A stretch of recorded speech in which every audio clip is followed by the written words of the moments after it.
el estudio de las funciones psíquicas anormales, sus alteraciones. Es decir, estudia los signos que son netamente objetivos y los síntomas que son subjetivos. ¿Sí? Eso estudia en cada una de las funciones psíquicas. Por ejemplo, en pensamiento hemos visto que hay alteraciones en el curso, como idea puede alterar, y también hay alteraciones en el contenido. Ahí hemos visto ideas delirantes, ideas obsesivas, ideas sobrevaloradas, ¿no es cierto? ¿Ya? Y entonces, la analogía que yo siempre les hago a mis alumnos es que la psicopatología general es como si estudiara, si ustedes conocen, ¿no es cierto?, un Lego para armar. Es como si estudiara cada una de las piecitas. Esa es la psicopatología general. Y al momento que nosotros vamos a armar una determinada estructura, eso estudia la psicopatología clínica. Entonces, la psicopatología clínica estudia la conjunción de signos más síntomas psicopatológicos que nos permiten que un conjunto de signos y síntomas, ¿qué es? Un síndrome psicopatológico que nos va a permitir identificar un síndrome. Y eso lo vamos a hacer en la tercera fase. Vamos a identificar los grandes síndromes psicopatológicos, pero a partir de conocer cada una de las alteraciones que hay en las diferentes funciones psíquicas, ¿sí? Esto es desde el punto de vista médico, ¿ya? Y luego también desde la teoría que se utiliza,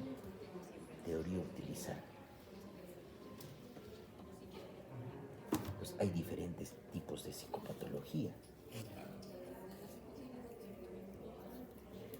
Cuando yo utilizo una determinada teoría para tratar de explicar, a ver, razonemos un poco, chicos. El método fenomenológico tiene una teoría para explicar por qué este paciente está experimentando este síntoma, por qué este paciente está experimentando este signo, o lo único que hace es describir sus vivencias. ¿Tiene una teoría? No tiene una teoría, ¿no es cierto? Entonces, esa psicopatología que no tiene una teoría,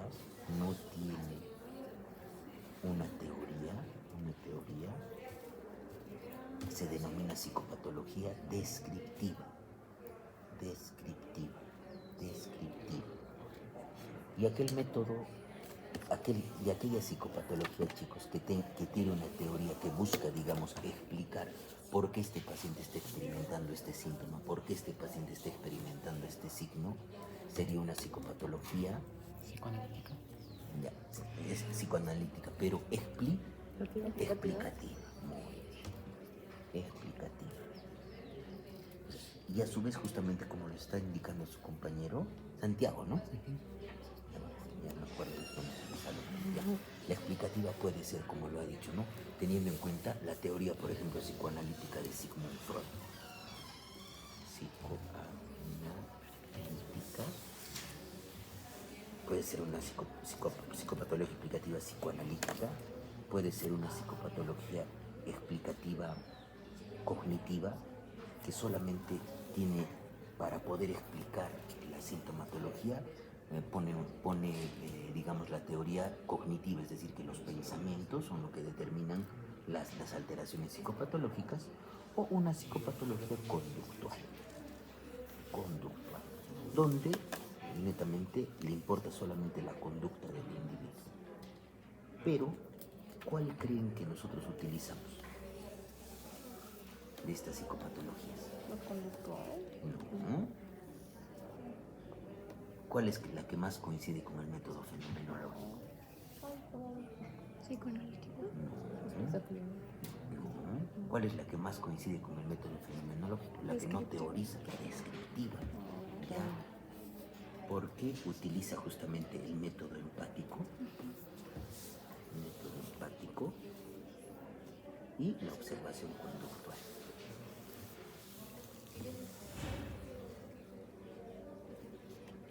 Por eso, por ejemplo, si ustedes han visto los capítulos de los libros que les he dejado, ahí dice Manual de Psicopatología Descriptiva. Los dos son manuales de psicopatología descriptiva. ¿Sí? Entonces, tengan en cuenta que a nosotros desde el punto de vista de la teoría utilizada nos importa la psicopatología descriptiva, no nos importan las explicativas, porque esas utilizan una teoría para explicar por qué el paciente, a nosotros no nos importa por qué el paciente está experimentando una determinada idea, ¿sí? Sino lo que más nos importa es describir sus vivencias, porque estamos utilizando el método fenomenológico acá, ¿no es cierto? Fenomenológico, ¿sí? Ya, hasta ahí, entonces, desde el punto de vista médico, desde la teoría utilizada, el método fenomenológico, y ahora... Una pregunta, ¿en Dime. explicativa, en qué tipo de ámbito lo podría utilizar? Tipo, ¿podría ser cuando quieres hacer alguna teoría? Cuando se utiliza una teoría, ¿no? Pero está casi en desuso. Para nosotros, para la psiquiatría, que nuestra rama básica para poder establecer diagnósticos es la psicopatología, y es la exploración psicopatológica que se hace a través del método empático y la observación conductual. Nosotros no utilizamos esto,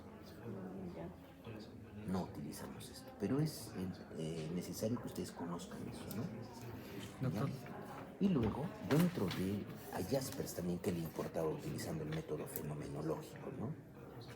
La distinción, método fenomenológico, ¿cierto? Lo que viene a ser el concepto de comprensibilidad.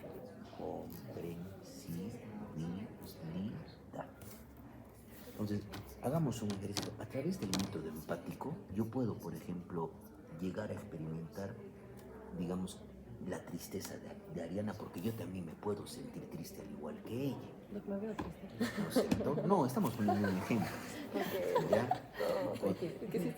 O de repente, si digamos Santiago está ansioso, puedo experimentar su ansiedad cuando viene a consulta, pero si Santiago empieza a pensar que han venido los alienígenas de Neptuno y le han puesto un chip, y a través de ese chip que le han insertado en su cerebro le están sacando sus pensamientos y se lo llevan a Neptuno, ¿creen que yo puedo llegar a comprender esa experiencia de Santiago?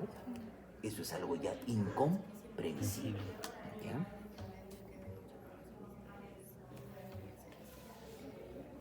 Entonces, lo comprensible es lo que es abordable a través del método empático. Abordable a través del método empático. Es lo que yo puedo llegar a entender.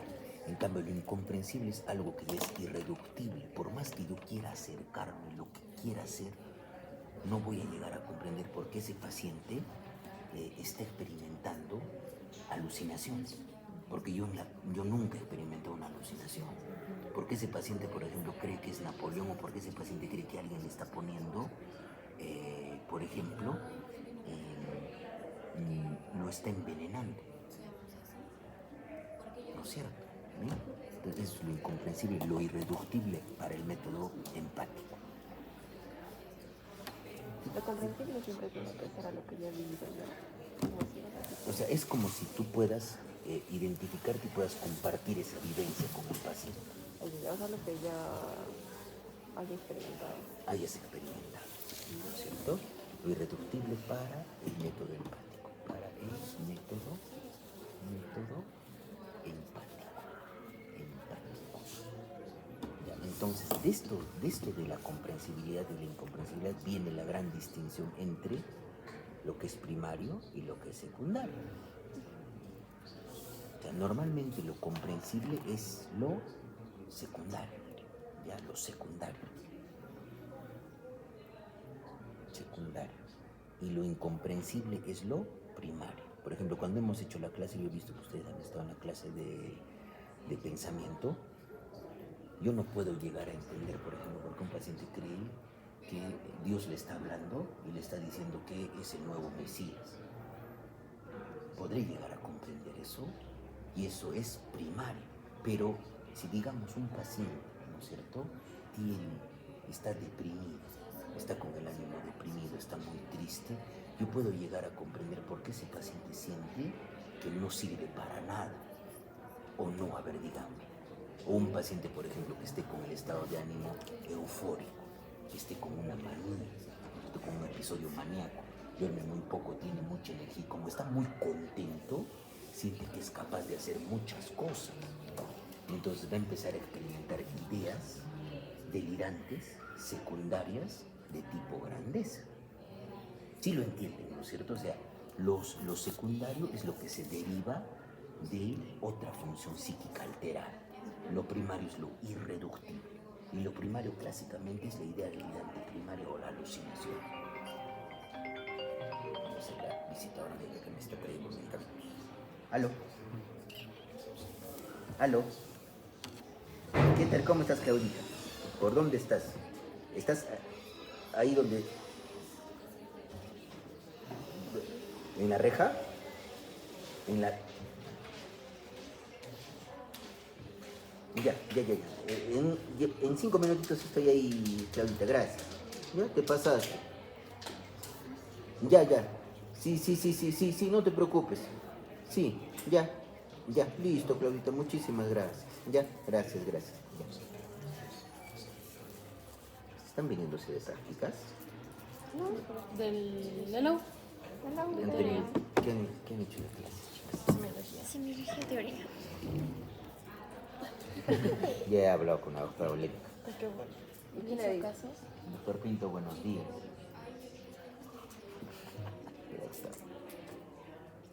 Ustedes han visto, lo conocen al paciente Satanás, ¿no es cierto? No, que no. Y le dice el doctor Pinto Pastrullo. Dice que le indicaba marihuana. Sí. Y entonces, esto es la gran diferenciación entre lo primario y lo secundario. Y eso es lo que yo quiero que entiendan el método de la comprensibilidad. ¿Ya? Eso les estoy poniendo una pregunta, pero con un ejemplo. ¿Y no puedo darle un ejemplo? Que no sea ese, obviamente. No, claro.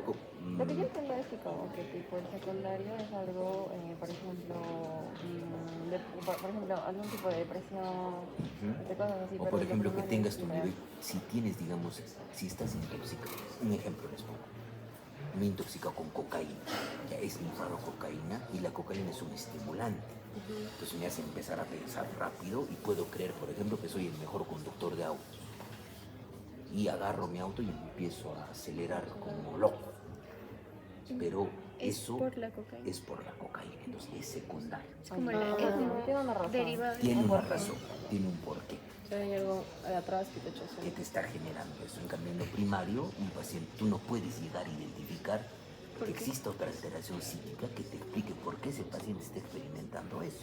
Si hay un tumor cerebral y el paciente tiene alucinaciones visuales, esas alucinaciones son secundarias al tumor cerebral. O tiene ideas de repente de que alguien le quiere hacer daño y tiene un tumor cerebral. Son secundarias a la presencia del tumor cerebral. O sea, doctor, ya algo primario sería algo que no esté causado por alguna causa. Claro, aparentemente no llega, pero aparentemente por nuestro entendimiento todavía, por lo limitado que tenemos en la ciencia psiquiátrica, no podemos llegar a aplicarlo. Pero probablemente a nivel subcelular hay algunas alteraciones que llevan y que se exprese eso. Y lo Sí, lo primario, entiendo. en la mayoría de casos puede ser de que solo se controle y no se cure por completo. Muchas veces pasa eso con las ideas delirantes propias de los pacientes esquizofrénicos o con las alucinaciones. ¿Sí? ¿Se dan cuenta? Muy bien. De esa manera tienen que razonar. Les estoy poniendo los ejemplos, ¿ya? Después de eso hablamos de lo que es... Ay, no saqué, doctor. No te preocupes. Acá yo tengo mis libros, les he mostrado, ¿no? ¿No? Acá tengo mis libros, todos mis libros. Y acá tengo también el...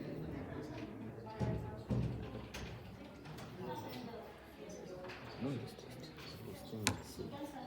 Acá. ¿Por qué no quieres abrir?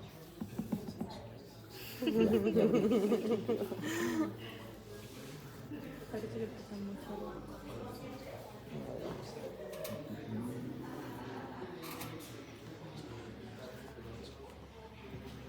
Nosotros arreglamos. Digo, que le da. Se colgó.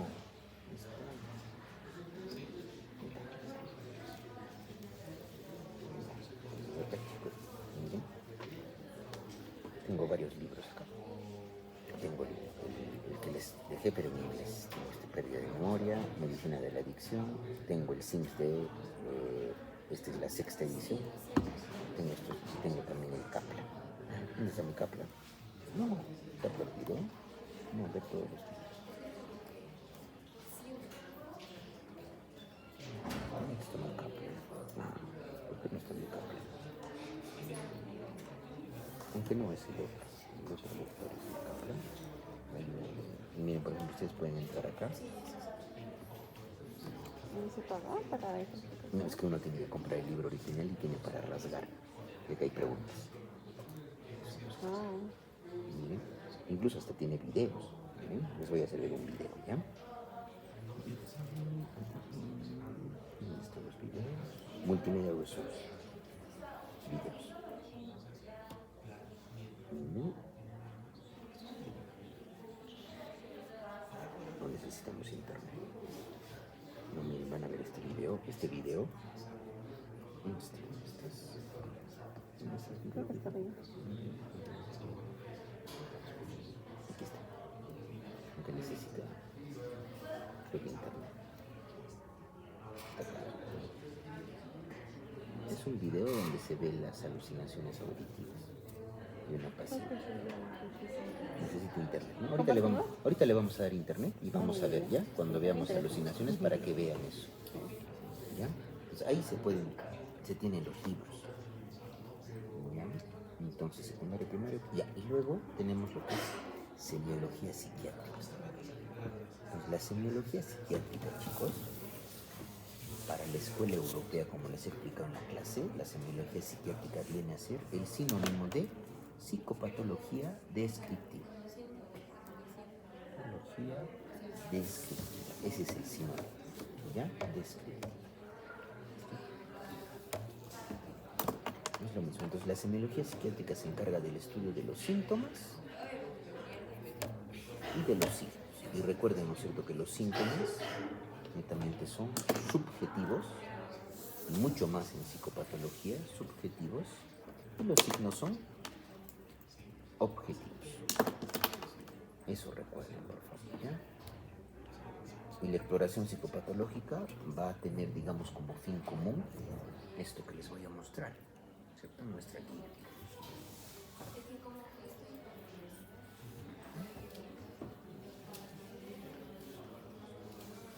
Ya. ¿Cómo realizamos la evaluación del aspecto externo de la actitud?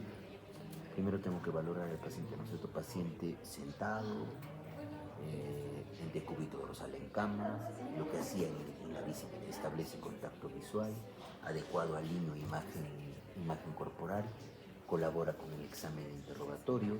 Si digamos lo que hemos visto, ¿no es cierto?, podemos describir con una lesión, como le dicté ¿se acuerdan? Con lesión de tanto por tanto, o con conducta alucinatoria, si se pone eso ahí, ¿no es cierto?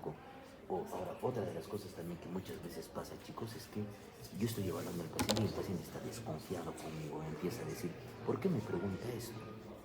Entonces, esa desconfianza nos hace pensar que el paciente está suspicaz y está desconfiando de las demás personas, y eso podría ser un indicativo de que está teniendo de repente alguna creencia delirante, pero solamente voy a poder verificarlo con el examen y también con el examen del estado mental y con la historia clínica. ¿Ya? Es en el aspecto de la actitud, ¿correcto? ¿Ya? Luego tenemos dos casos clínicos.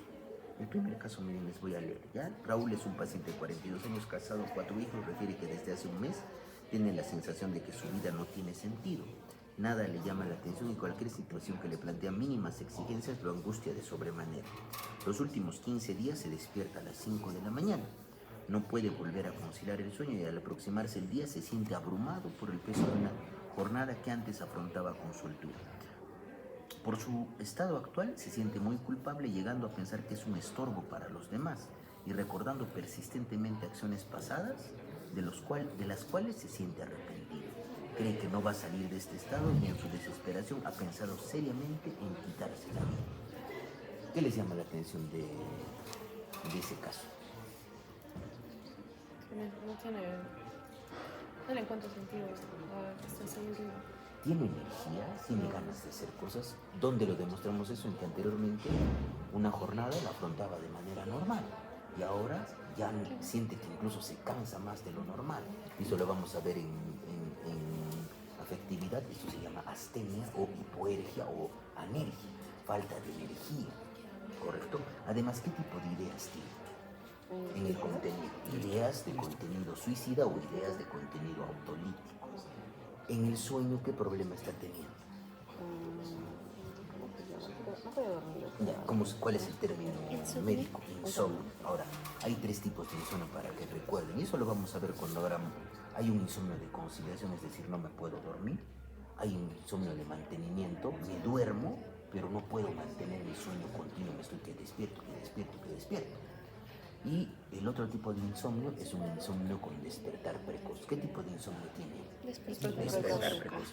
Y recuerden, los insomnios de conciliación están más asociados con trastornos de ansiedad. Y los insomnios con despertar precoz están más asociados con los cuadros depresivos. Porque se acuerdan que el sistema nervioso autónomo regula el sueño y regula el apetito. Y cuando hay alteraciones en los neurotransmisores a nivel de mi cerebrito, se va a alterar mi funcionamiento vegetativo, se va a alterar mi apetito y se va a alterar también mi sueño. Por eso en la depresión normalmente disminuye el apetito, hay hiporexia, porque el término orexis significa comer, ¿no es cierto? Ese es el objetivo y ahorita les voy a explicar al final. Entonces, ¿cuál es el objetivo del método fenomenológico? Tenemos acá nuestro paciente, ¿no es cierto? Nuestro paciente que nos informa una vivencia.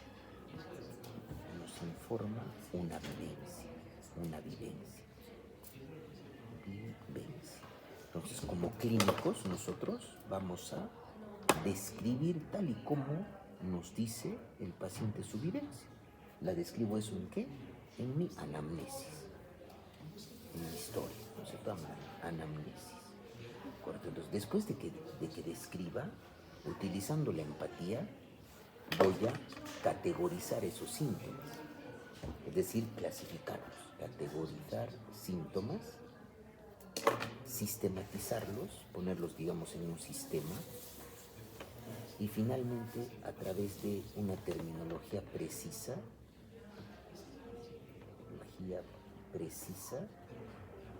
vamos a acuñar el término psicopatológico que le corresponde. ¿Sí? Acuñar el término psicopatológico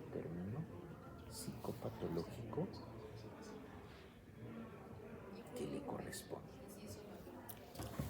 Pues, ¿ha quedado entendido esto? ¿Sí? ¿O no?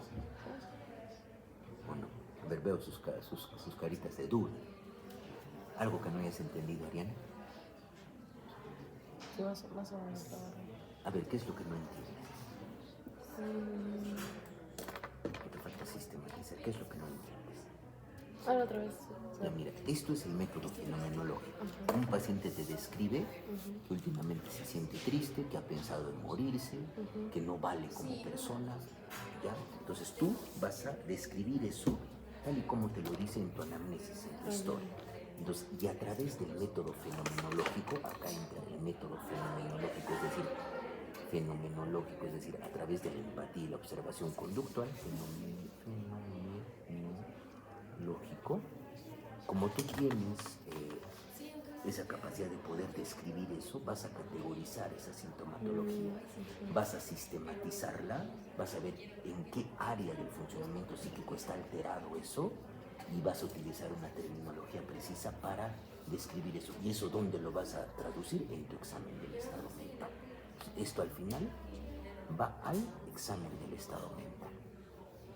Esa sensación de que tú tienes que el paciente está desconfiado contigo, lo vas a poner como suspicaz.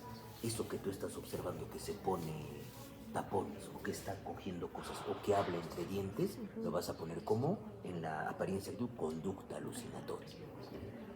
Ese paciente que te refiere a escuchar voces y voces de 2 o 3 personas que están empezando a hablar de él ¿Cuál es la terminología que le vas a poner en el examen mental en sensopercepción? Paciente que presenta alucinaciones auditivo-verbales complejas de contenido denigratorio, porque al paciente lo están insultando y son voces bien formadas y son alucinaciones. ¿Por qué? Porque él las escucha fuera de su cabeza. ¿Sí? ¿Ahora queda entendido o no? Solo una pregunta, ¿este examen, cómo se llama examen? El examen mental. Ya. Es decir, lo que hemos hecho cuando hemos pasado visita con cada uno de los pacientes que evaluamos. Ya, eso mismo vendría a ser lo que sería el relato de la historia. No, no, no, no. ¿No es igual? Es el examen del estado mental, para que ustedes hagan la analogía, es igual que el examen físico que se hace en medicina. Ahí ya. Pero Lo de aquí arriba sí viene a ser como la historia. como la relato de historia, el relato. Pero le das cuenta, por ejemplo, no sé si el Como el paciente te dice, Con sus palabras. con sus propias palabras. Recién. Si Y me de dice ahí- que no puede dormir, no le pongo insomnio. No, paciente que refiere que no puede conciliar sueño hasta las 3 de la mañana. Ya como tal es acá. Ujú. Ya acá ya es Ya como El se examen del traducido, estado ¿no? mental. Ajá, y esa es la traducción psicopatológica. Sí. Para allá. Sí, sí, no. Al lado de la residencia hay para varones y para mujeres. ¿Ya? Doctor, y por ejemplo, había un paciente, Marcos me parece que se llamaba, Ya, que Marcos era Almiro. del señor Mora. Así Ya. que le perseguía. Él decía que Por ejemplo, él ¿cuál tenía un sería? delirio. ¿Y por qué no sería una...? Ah, no, porque él está pensando que lo Él van está a... pensando que le van a hacer daño. Ah, Si se adapta. ¿Ves? Muy bien. Ese es el objetivo del método fenomenológico. Él describe, ¿no es cierto? El señor Mora me está persiguiendo. Eso como lo traduzco en una creencia. ¿Y dónde está ese señor Mora? ¿Estás seguro de que te persigue? Le pregunté, ¿no es cierto? Sí, me está persiguiendo. Esa es una idea delirante primaria, porque yo no puedo llegar a entender por qué él cree que el señor Mora lo persigue. ¿Se dan cuenta? ¿Por qué es importante diferenciar lo comprensible de lo incomprensible, lo primario de lo secundario? Doctor, pero lo que tenía el paciente Marcos es delirio. Es no un delirio, alucinación. no es alucinación, es delirio. ¿Cuál sería más o menos la diferencia? Ya, es que el delirio es una alteración del contenido del pensamiento y la alucinación es una alteración de la sensopercepción. Son dos cosas sea, diferentes. ver ¿Puede algo. dar un ejemplo, doctor? Les voy a ya. Alucinación es la percepción sin estímulo.